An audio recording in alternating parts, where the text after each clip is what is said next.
Welcome, ladies and gentlemen, on behalf of Faurecia, and Faurecia is a company of the group FORVIA.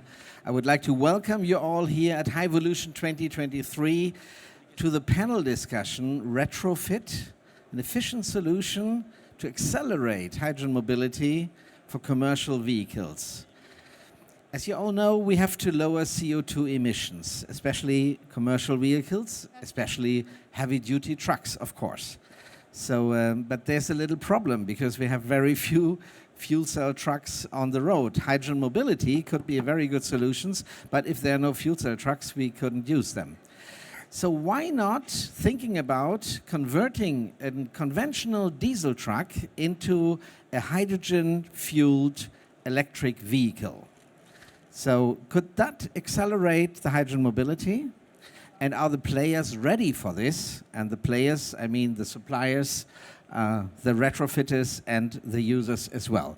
This is what we're going to discuss with your participation in this panel discussion, and I would like to introduce my guests to you.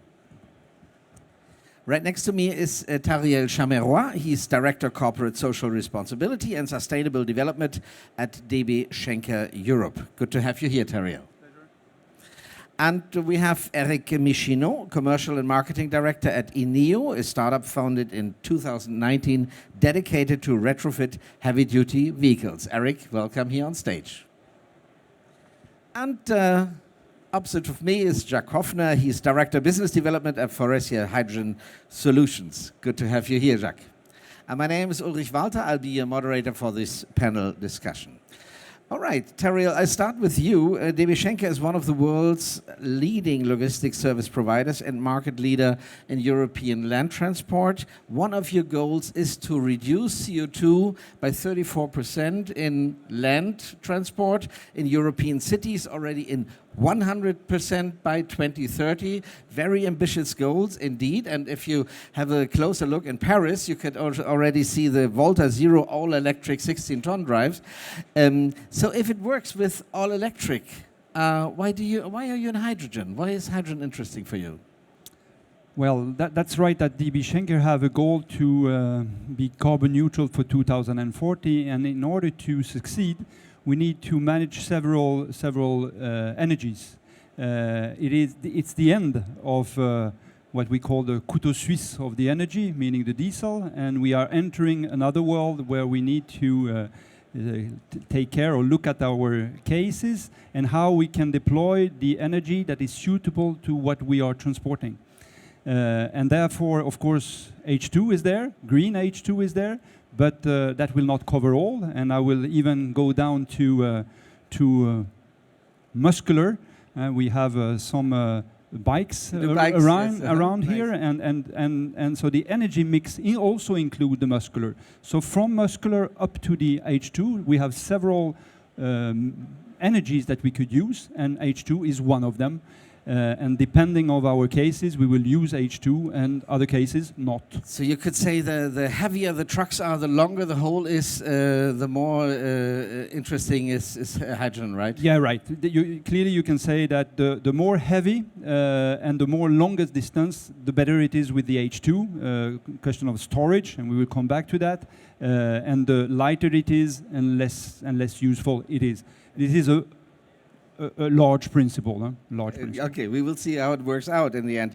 Jacques, Faurecia is one of the world's top 10 automotive suppliers. You have great expertise in hydrogen storage system, architecture, and system integration. What do you think? Is it certain that we will see hydrogen mobility with heavy-duty fuel cell trucks? Faurecia is developing tank type 4, developing systems for the mobility, but not also mobility, but also transportation and stationary. Our ambition is really to be market leader end of the decade.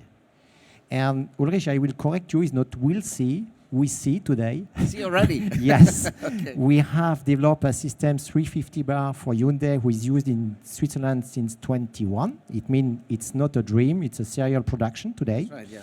And Switzerland, they're running, yes. Yes, and it is a great experience where we have the lessons learned. And end of the decade, we see in the heavy-duty segment for the trucks, 7 to 8% of the market going in hydrogen. And one of the reasons is the payload.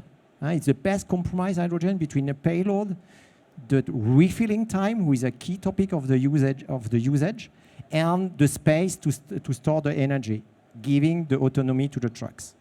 That's a large part of commercial vehicles that you promise us here. So it's going to be a big business.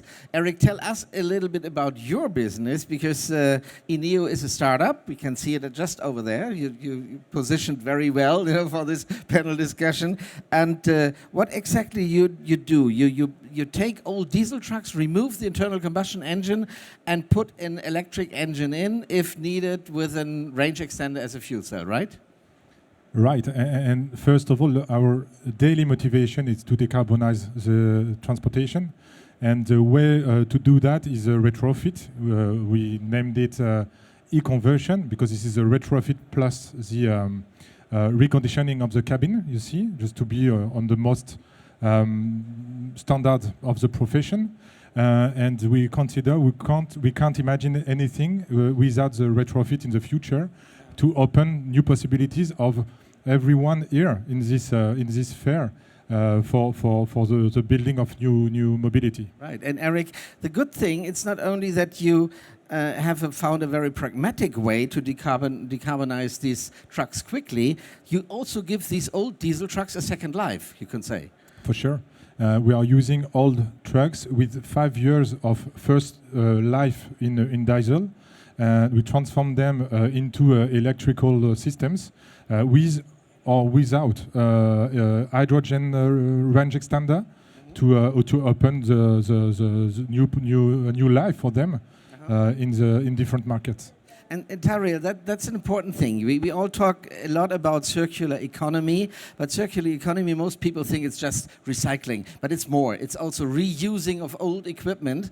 And so you, as a manager or director corporate social responsibility and sustainable development, would you rather buy a used and retrofitted truck or a brand new one? Well, this truck here, yeah, have been driven by a Schenker driver 5 years in Rouen.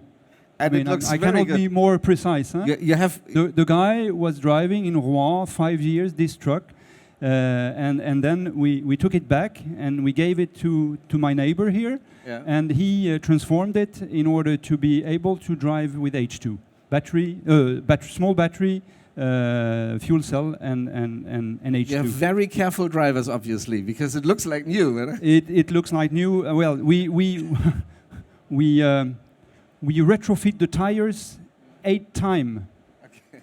So I think that retrofit and circular economy is one of the key elements of the goals of the humanity. Somewhere, I mean, we can talk about new energies, but if we are not also sober, I mean, we will not succeed what is in front of us. And we have how many? 350,000 trucks in Europe, more or less.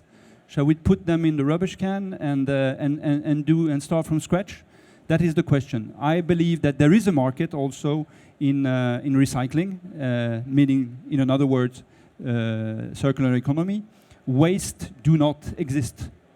That's correct, yeah, and especially here in Europe, we have to keep that in mind, because we do not have a lot of raw materials here in Europe, of course. Yeah. Exactly. Okay, so you made a deal with Eric together with e-Néo to retrofit 10 diesel trucks over the next 5 years. What do you plan to? How do you plan to use them? Yeah, right. We started with the help of the French government, the ADEME, with an appel à projet, a call. Where we started with the 10 first trucks. So this is the first of the 10. The idea is to operate in the Paris area with volumes that are coming from Schenker, our own operation, but also with one of our major customers that will take a part of the line hauls. So in fact, it's a combination. I think we are, and I mean, the fair is showing that we cannot work alone, we need to create ecosystems, sometimes very complex, more difficult to secure, but sometimes smaller. And here we have a small ecosystem with 5 players willing to move onward and to create these first truck that will give the path for the rest of the population in the coming months and years. And this retrofitting is also an advantage because the time to market is shorter. Jacques, I think this is also an important argument for you as a supplier. You're specialized in extra large tanks at 700 bar, allowing to maximize the quantity of hydrogen on board. Are your tanks ready for installation, Jacques? 700 bar is not new for us because we have still validated and homologated 700 bar tanks for light commercial vehicles, Peugeot, Stellantis and HYVIA. And based on this technology, we have developed the first XL1. Last year, it was a PowerPoint. Today is reality. We see it, they are there. If you see all this, Okay, they are there. it's already ready. It means, be quiet. These are the first prototype. It means we have started the development last year. First prototype are there, and we are proud of what we have done with e-Néo. And we will be ready in S2 with an homologation of this one. It means these tanks allow on the truck side to have a big range because, again, it's a huge tank, 17 kilo to 20 kilo hydrogen storage on it on board. It means a big range, 600 kilometers on this truck. It's nice. Yeah. We are there. We are prepared. we are there, and it looks like as if you have entered Hyvolution with this truck. You know, you drove right into the hall, but you probably didn't. The homologation still has to be done, Eric, as far as I know. And your company played a leading role in the evolution of French regulations of the conversion of internal combustion engine vehicles into electric vehicles. This is a long way, and it's like a pioneer work, isn't it? For sure. And for sure, 2023 is the year of homologation. Or not, maybe. I don't know. We are trying hard, working hard to do that. But in the end, you have to consider that the state, French state, is working on their own items just for us to know what we have to do to respect rules we are not coming now. So this is very interesting. Nobody wants an accident with an hydrogen truck, for sure. Security is the first topic, for sure.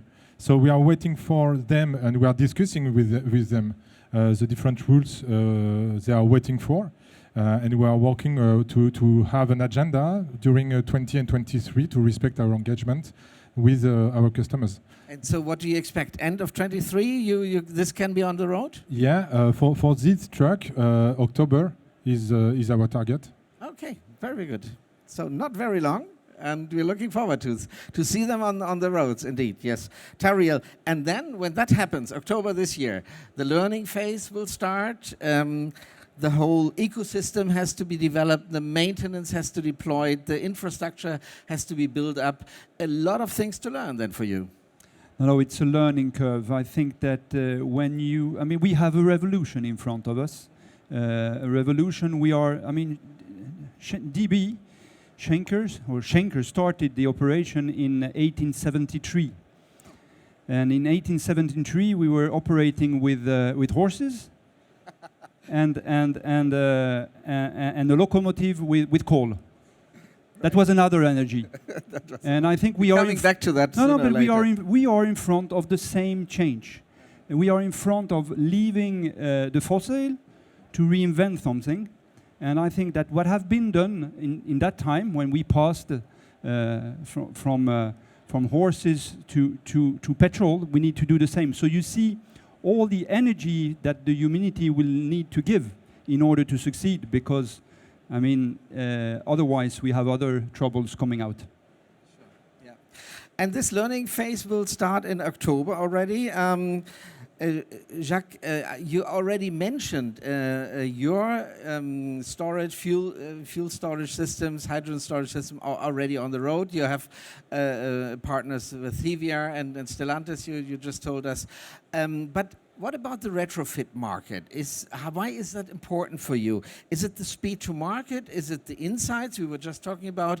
Or do you expect big numbers? I think retrofit is key for us. It's clear. There are two main reasons. The first reason, I think Eric explained it, it's coming to this year. End of the year, we are on the street. It means we will really be an actor of the decarbonization now. It's starting. And for us, on an industrial standpoint, it's key to be prepared when the high volume is coming, because we are waiting big orders from OEMs, and to have these lessons learned with a company like e-Néo, the use case with DB Schenker, it's a key element, as we have done with the Swiss guys. It means we are learning, we are preparing the future, and we will be prepared to produce very high volume. And this is key also for the OEM who are going to produce a very high volume, very high number of trucks end of the decade. The preparation phase is key for us. But Eric, when the volume is going to be higher, you know, and I know you have other customers than just DB Schenker, how quickly can you scale up your business? Well, once the homologation is done, how quickly can you retrofit trucks? Our challenge for the moment is to homologate, of course, or to validate with the state our ability to build new trucks, but in the same time we need to enter in our industrial installation just to confirm our capacity to clone the first trucks, you see. So that is why in 2023 we are working on that first, to start the production next year, to attain 250 trucks per year, one per day, with different models, tractor, trucks, and comment on dit? Agriculture trucks, tractors. Agricultural equipment. Yeah. Mm-hmm. Okay, that's ambitious indeed. They're going to see that. And Tariel, these trucks coming back to the 10 trucks you will get in the next 5 years from Eric. Where will they be refueled, and will that be exclusively green hydrogen? Yeah, the idea is to have green hydrogen, clearly, with a guarantee of origin at minimal. We will charge the trucks in the Paris area, so we have a deal with an energy producer, and for sure, I mean, we are hoping that the e-Néo is able to industrialize their production, meaning being able to generate these 250 trucks on a yearly basis in one location, and being able to duplicate that on a larger scale. So it's clear it needs to go hand in hand between the energy producer, and that's why we have also relationship with other energy producers, established or newcomers that are producing green energy. And this is in order to secure, I mean, our long-haul decarbonization when we have battery on the short-haul operations. Coming back to my question, it will be refueled in Gennevilliers, right? Yeah. To be more precise, that's right. There is a station that will be that we have the agreement to be set in Gennevilliers, port of Gennevilliers, Aropa, Paris. We will have how do you call that? A waiting station, a mobile station for the starting, and then we will have a fixed station in the coming years, in 2 years, with NG. Very good. Okay, Jacques, we also have to build up a whole infrastructure for these trucks to come, of course, and Faurecia has also expertise in that, in high-capacity hydrogen systems for service stations. And you're also involved in the leading hydrogen mobility project in France, Zero Emission Valley.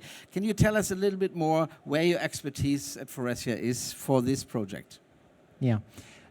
In the analysis of the value chain of the hydrogen from the production, we have to feed the station. It's the chicken and eggs. As long as there are no station, there are no truck to can be refilled. And based on the technology we have developed Type 4, who is a lightweight technology, we find that helping to transport from the production to a daughter station to feed the station, we can use this technology. Why? Because today the transportation is done in steel tanks, and by using the Type 4 tanks, we can multiply by 4 the quantity of hydrogen transport per trailer. It means it will also decarbonize, because instead of having 4 trailers on the street, we'll have 1. And we are using exactly the same technology. It's not the same homologation. And here we have developed, yes, the first container. The customer will be the station in the Rhône-Alpes region, Hyvolution, with Airflow, who is working with them.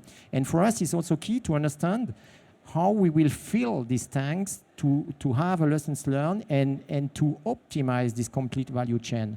And our first container is in development and will be ready end of the year. It means 23 is a key year for us, for the XL tank, for the containers, and we developed, we have a really key part in the ecosystem development to prepare this new topic.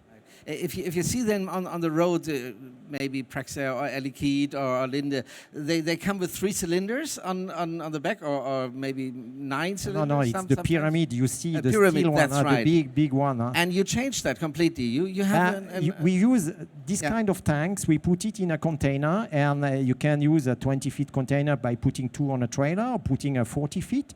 But I think the issue today is you are transported weight of kilograms steel. That's right, yeah. Not hydrogen.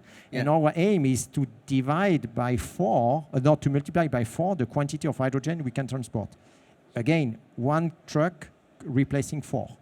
Very good, indeed. Also very good for nature, indeed, and for CO2. Are there any questions from your side? Just give me a sign if you have a question. I come with the microphone right next to you. If not, I'll make a last round, sorry about that, and ask you, Tariel. I know the logistic industry, they don't care too much about technology. You may, but the logistic industry not. So when will we see parity between diesel trucks and fuel cell trucks? What do you expect?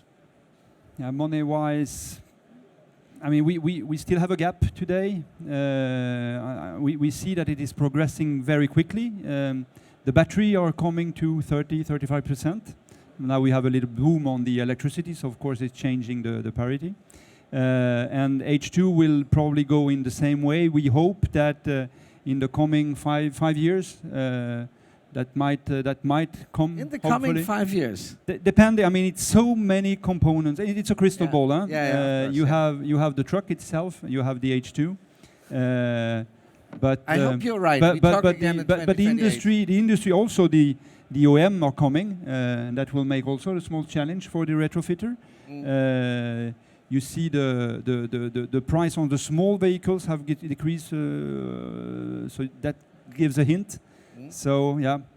Okay, and at that point, let's say 5 years from now, Jacques, what kind of hydrogen will all these trucks then fuel? You know, will it be 350 bar? Will it be 700 bar gaseous, or will it even liquefied? What do you think? First green one. Okay, it's hopefully it's no, green. But yeah. You're right. The question is, you see, we have developed a 350 bar system for the Swiss guys. For me, it's really a question of what is the use case. The use case and the ecosystem with around it, because having only a truck without the station, without the production, make no sense. And we are just demonstrated that the 700 bars could work. And I think today, Liquid, you have seen that we have done some partnership with Air Liquide to learn, to know what we are speaking from when we are speaking from Liquid. And Liquid, I think, is something where we have a use case by heavy duty, long haul, high energy, where okay, we have a look, and we will check after our test how we can place it. But in any case, for me, the two technology will exist, because the use case are there to use the two, and the ecosystem, it's a question of time to market. The ecosystem, we should let the time to the ecosystem to develop, to really... Okay. Okay. Now it works again. To optimize the software. To optimize it, of course. Okay, and Faurecia is ready for both scenarios and has the technology ready when it's time to introduce them. So let's stop it here, Eric. Just a little bit too late. He's already telling me that we cannot take any questions anymore. Short question, short answer.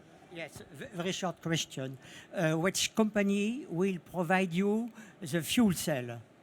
Because that's an important point. You have hydrogen, you must use the fuel cells to drive the truck. If you have no fuel cells, no truck. Certainly. Eric, can you tell us, please? So today we are working with Plug, but we are seeing every other possibilities, because the thing is that we don't want to work only with one supplier.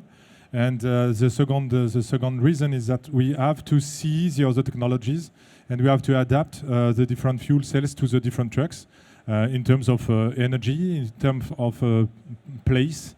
That is why we are working with the other companies able to provide fuel cells, and we are continuing in that way. All right, ladies and gentlemen, we had a little bit too much time, but I ended up now here, and I think we are living in revolutionary times, as you three told us, and we should really start the revolution to decarbonize mobility by retrofitting old diesel trucks into new hydrogen-feeded electric vehicles. I'm very much looking forward to that, and also to see the total cost of ownership parity that you prospect to us. Thank you very much for this discussion here on stage, and thank you very much for your attention. Thank you.